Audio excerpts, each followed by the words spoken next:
Hi everyone, it's Karis. Welcome back to another Parenting Friday video. Last week, Lisa talked about sleeping and why it's so important for your child to get enough sleep, as well as incorporating a routine into bedtime.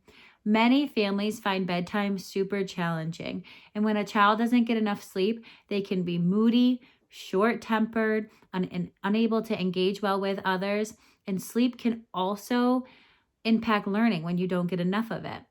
When a young child is sleeping, their body is actually really busy. The body is creating new brain cells that are going to be needed for emotional development, physical development, and mental development. Another thing to remember is that you also need sleep too. Parents also need to feel rested in order to be nurturing and responsive to their child's growing and their child's needs at all times. Like I said, Lisa last week talked about sleep and why it's so important. But what happens if your child doesn't want to go to sleep? That's what we're going to be talking about today. Today, we're going to talk about 3 things that you can do to incorporate into your routine to help your child at bedtime. The first thing that you can do at bedtime is incorporate a transition item. Yep. This is one of my favorite things that you can do at bedtime.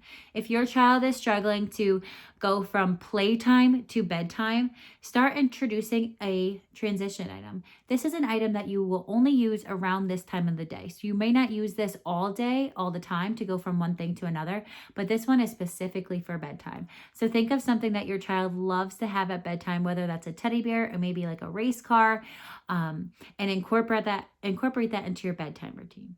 Having a transition item is super helpful when going from one thing to another.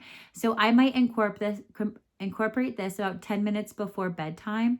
I might bring this item out, show the child, and just say, all right, look, here's Moosey. We're getting ready for bed.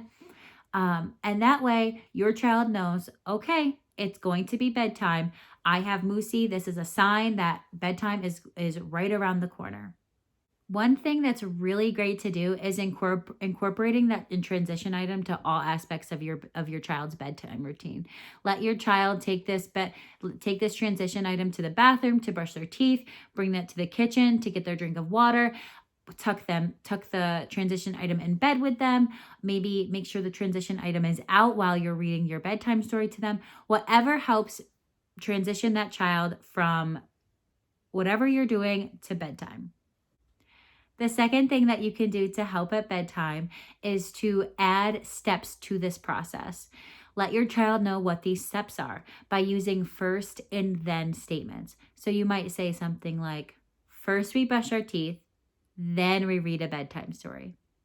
Or first we read a bedtime story, then I tuck you in. Whatever works best for you.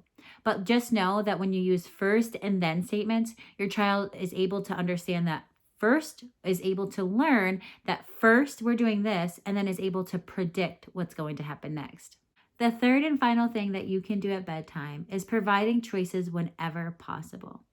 If you say to your child, do you want 1 pillow or 2? It gives them that choice to be able to select what would make me more comfortable, 1 pillow or 2. Do you want the light on or do you want the light off? Again, this is giving your child the ability to make that choice for themselves.